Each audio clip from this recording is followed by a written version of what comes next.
आपने कहा कि जहाँ जाते ही बवाल हो जाता। तो ये बात सो मैं एक बात आप लोगों से कहना चाहूंगी, बवाल उसी में वो होता है, बवाल उसी के लिए होता है जिनमें कोई बात होता है, चर्चे उन्हीं के होते हैं जिनमें कोई बात होता है। वरना कौन किसको पूछ रहा है कि तुम कौन हो, तुम कौन हो। मेरे में कुछ बात है तभी चर्चे हो रहे हैं, और मेरे में कुछ वाकई बात है, और मैं खुश हूँ, भगवान को थैंक यू बोलती हूँ कि हाँ मेरे में कोई बात है, कि पीठ पीछे कोई तो बात कर रहा है मेरा। अब क्या है क्या नहीं है, लेकिन आप तो मेरी जान है। कि हम तोहरा प्रीतिया में दिल की दुनिया लुटा देले बनी। कि तू मना न मना रानी, कि तू मना न मना रानी, तोहके अपन बना ले बानी। कि हम तोहरा प्रीतिया में दुनिया लुटा दे। कि हंसलू तो भाग हमारा हर जाग जाए। कि जा हमरो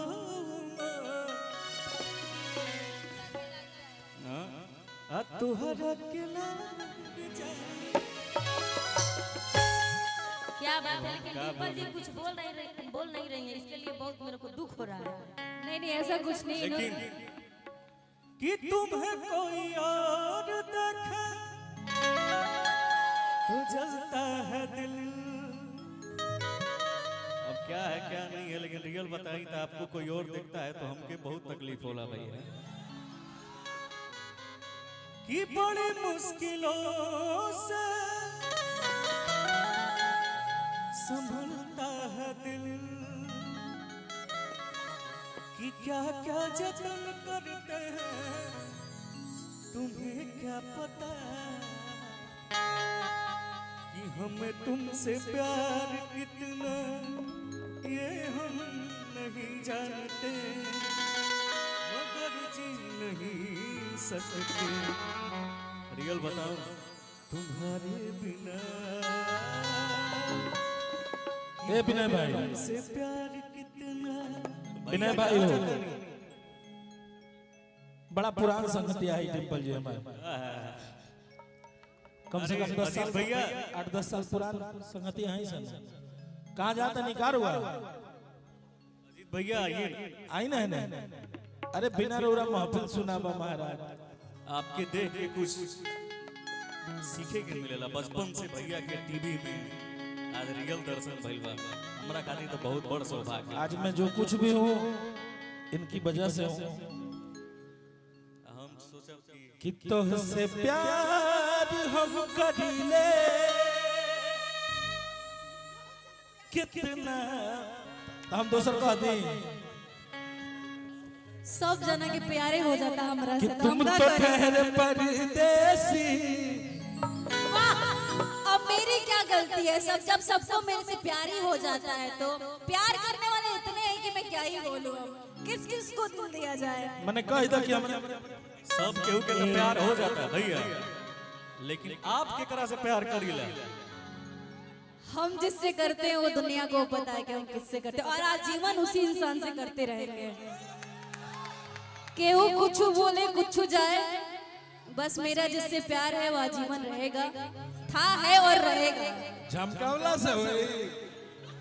ठीक बात ऐसा है, लड़कों की आदत है।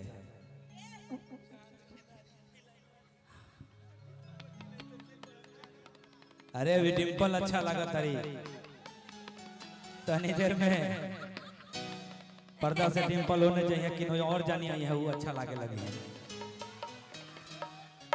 सही बाकी झूठ तेरी बियाह कर लड़कों की फितरत में बोल रहा हूँ, बाद बाकी धत तरीके बियाह कर बका। हम संतोष पागल ना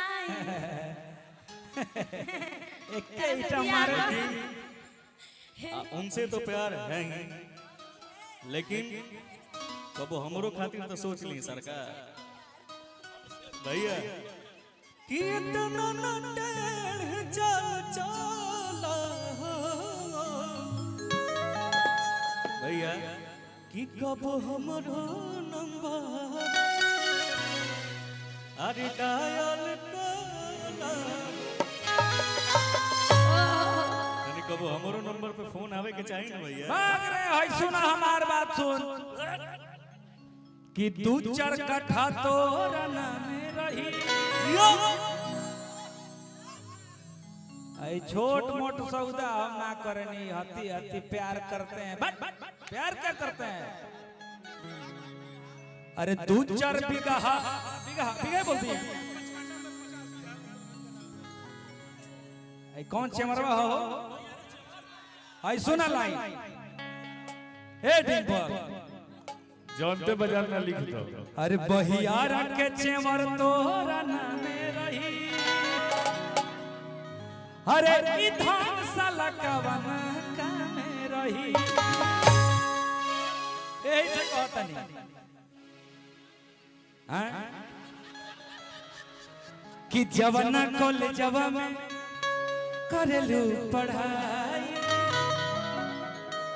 अरे लइका लइका में होला लड़ाई होला लड़ाई हाय रे हाय कि लइका चिल्लाले सो देखा डिंपल जी अरे सोरे के पारा पड़तो सोरे का सोरे गइल बड़े कोरे यहाँ तक कहते लगी हम बकोरे ना याद हो एकरा पिठिया एकरा डिंपल जी याद ना होई लेकिन जब कन्या की लइका चिल्लाले सो एक बार फिर से बोलो सो अरे लइका चिल्लाले सो माल माल रे आ रोड पर चले लू कमर रे अरे कोई तोरी चुनरी बना रे आ रोड पर चले लू कमर रे कोई तोरी चुनरी बना रे रोड पर चले लू कमर सुनो डिंपल जी प्रिंस को आप कहिएगा तो प्रिंस नाचेंगे दूल्हे ए प्रिंस भैया अरे हमारे कहने से कितनी मर्तबा मैंने प्रिंस को बोला यार एक बार तो दूल्हा यार नाच ले बजाओ सब भैया एक बात और सुनना प्रिंस ई जो ब्याह जेकरा भइल होई सोही बताई कि ब्याह के मरम का होला हेलो हेलो ये इस गाना पे नाचेंगे हेलो डिंपल जी के बहुत बड़े फैन हैं प्रिंस जी मरून कलर सड़िया जौन बा कि मीठी मीठी मुस्की काहे तुम्हारा तारा टुक टुक ऐसे काहे निहारा तारा मुस्की काहे ऐसे ना अब होने साइड में हो जाइएगा तो कैसे मजा आएगा फ्रंट पे आइए कैमरामैन जी फोकस करिएगा डिंपल जी इनका हाथ पकड़िए आप दोस्त हैं दोस्त सुनो ना अभी किसी और का नहीं हुए अभी अरे 4 दिन बाद अरे नेहवा हाँ। अभी तिलके भइल बा ई सब का करावता रे ब्याह बबे होगा की भाई यार ना ना आई मरून कलर साड़ी आप एक बार डांस करिएगा जरूर कि मीठी मीठी मुस्की काहे तुम्हारा तारा टुक टुक ऐसे काहे निहारा तारा हो कभी चले तोरा मन में सवरिया हो अब मन के बात हटे हटावले ना हटे नजरिया हो जन्म रे जान हो मरून सरिया जन्म रे जान हो मरून सरिया जन्म रे जान हो मरून सरिया अब ई मैरून कलर के खत्म कर देनी मन के बात पूछी ये मन के बात में छुपल का बा मन के बात की काठी आ चले तोरा मन में असावरिया हो एक मिनट माइक में बोलिए पूछ लेते हैं का चलता अभी अभी खाली धक धक करता मन के बात मानने में बा की काठी आ चले तोरा मन में सावरिया हो हटे हटावले ना हटे नजरिया हो हटे हटावले ना हटे नजरिया हो जन्म रे जान हो मरून सरिया जन्म रे जान हो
कि सुंदर रतन बाड़ू हाथ हरो न छोड़बा।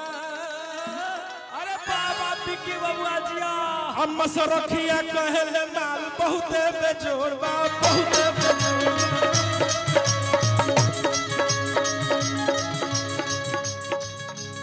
हरी जान मारे अरे डिंपल तोहर गोल गाल रे जान मारे गोरी तोरा गोल गाल रे रोड पर चले लुक